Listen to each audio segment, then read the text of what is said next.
मर्द किसे कहते हैं? मेरी नजर में तो मर्द एक दरिंदा है। आपकी इस बारे में क्या राय है? वो लड़की आज हालात से परेशान होकर जिस्म बेचने निकली थी।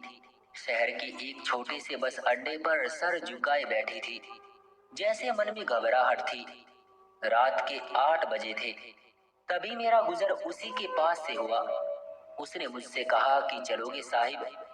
मैंने कहा कि आपको कहाँ जाना है? उसने कहा कि साहब, जहां आप चाहें। मैं तो जिस्म बेचने निकली हूँ, किसी के बिस्तर की रातों की सजावट बनने निकली हूँ। उसकी इस तरह की बातें मुझे बिल्कुल अजीब सी लगी। मैं तुरंत समझ गया कि शायद ये लड़की बहुत मजबूर है, किसी हालात की सताई हुई है। मैंने कहा कि बहन, क्यों करती हो तुम ऐसा? क्या तुम्हें कोई समस्या है? मेरे मुंह से बहन शब्द निकलना था कि उसकी आंखें आंसुओं से लबालब भर गई। कुछ देर हम दोनों खामोश रहे। फिर उसने आंसुओं को उंगलियों से साफ करते हुए पूछा, अच्छा ये बताओ, मर्द किसे कहते हैं? मेरी नजर में तो मर्द एक दरिंदा है। आपकी इस बारे में क्या राय है? मैं जवाब तो नहीं जानता था। फिर उसके सर पर हाथ रखा। बहन, मैं नहीं जानता तुम किस जुर्म की सजा काट रही हो, लेकिन याद रखना, जो हकीकी मर्द होता है ना, वो बहुत अनमोल होता है। मर्द तो कभी किसी औरत का कातिल हो ही नहीं सकता। मर्द तो कभी औरत को दुख का आंसू दे ही नहीं सकता। बाप हो तो बेटी के लिए दहेज इकट्ठे करते करते बूढ़ा हो जाता है।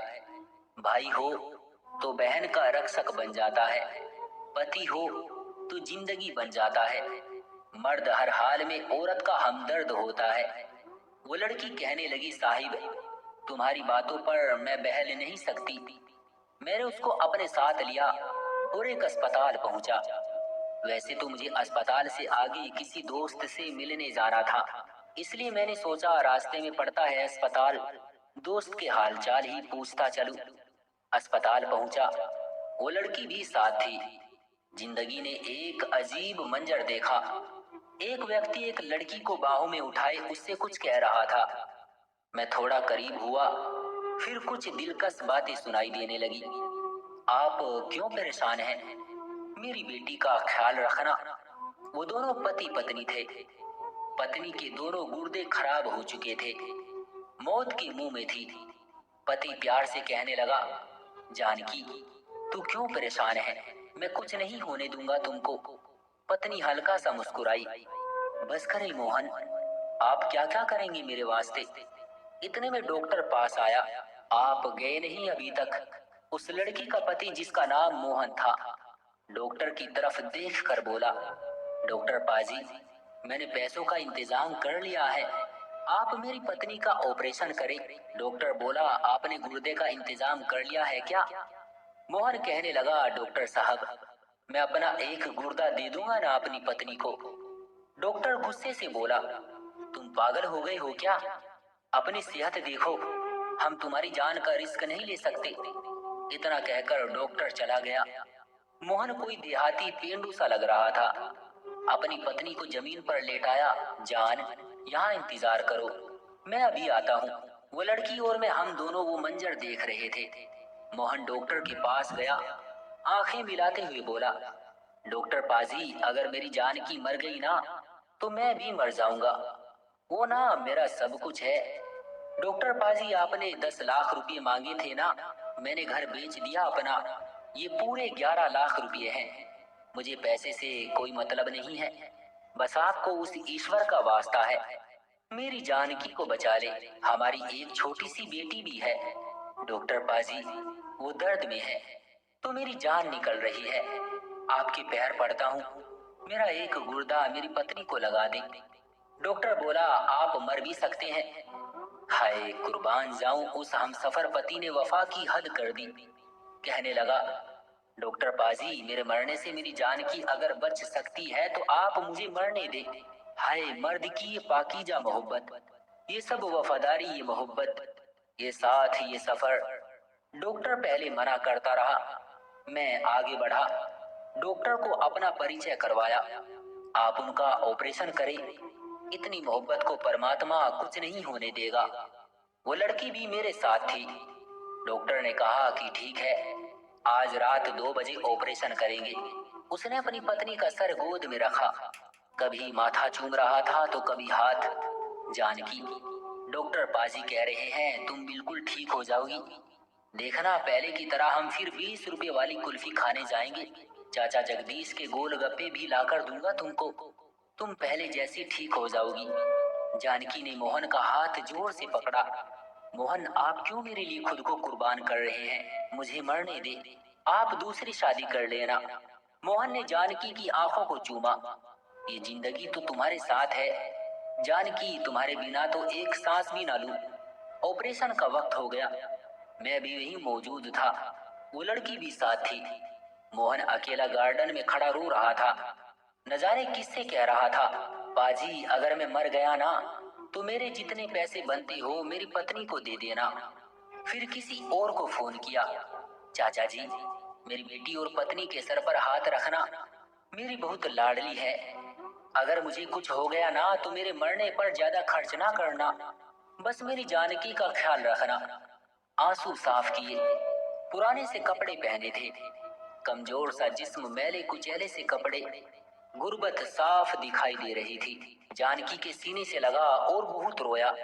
मैंने हौसला दिया। ऑपरेशन शुरू हुआ। 6 घंटे ऑपरेशन जारी रहा। डॉक्टर होश में आने का इंतजार कर रहे थे। दूसरा दिन दोपहर के 2:30 बज रहे थे। जानकी ने आंखें खोली। हम बहुत खुश हुए। ऑपरेशन कामयाब हो चुका था। जानकी ने पहला जो नाम पुकारा वो मोहन का था। मेरा मोहन कहाँ है? जानकी की आंखें बस मोहन को देखना चाहती थी। मोहन को अभी तक होश नहीं आया था। शाम के 5 बज रहे थे कि मोहन ने आंखें खोली। हम बहुत खुश हुए। मोहन ने पहला सवाल ही जानकी का किया। खैर, हम मोहन को जानकी के पास ले आए। दोनों ईश्वर की दया से जिंदा सलामत हैं। मोहन ने जानकी का हाथ चूमा। डॉक्टर कहने लगे, ईश्वर ने कोई चमत्कार ही किया है। भला उसे कौन बताता? जहाँ मोहब्बत सच्ची हो वहाँ ईश्वर का आशीर्वाद बरसता है। मैंने उस लड़की से कहा, ये है मर्द, इसे कहते हैं मर्द, जो अपनी हमसफर के लिए मौत से भी लड़ गया। वो लड़की आंखों में आंसू लिए कहने लगी, फिर मुझे क्यों तलाक दी उसने? वो भी तो एक मर्द ही था, जिसकी वजह से मैं आज जिस्म बेचने पर मजबूर हुई। मैं आहिस्ता से बोला, मर्द कभी औरत को दुख नहीं दे सकता। और जो मर्द तलाक देते हैं, मोहब्बत के नाम पर खेलते हैं, गाली देते हैं, थप्पड़ मारते हैं, वो मर्द नहीं, वो नामर्द है। और हमारी जुबान में नामर्दों को हिजड़ा कहते हैं। हलाल माँ का बेटा हो और किसी राजकुमारी की जिंदगी नर्क करे, ये हो नहीं सकता।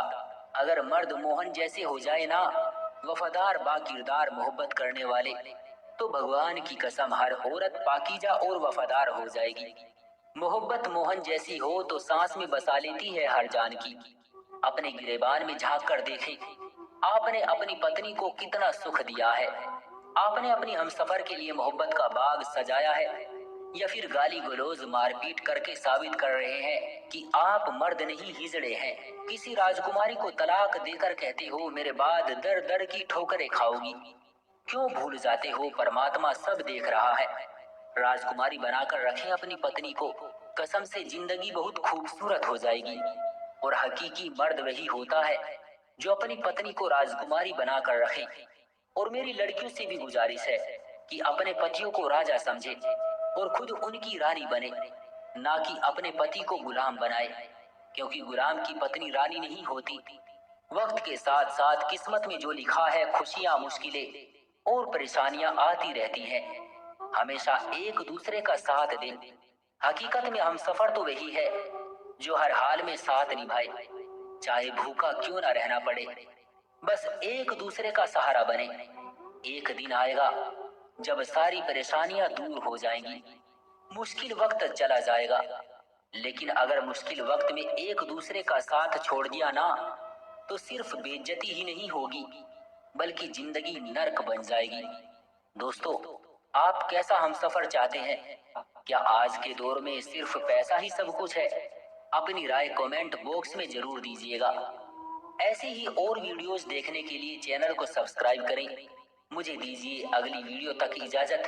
तब तक के लिए धन्यवाद।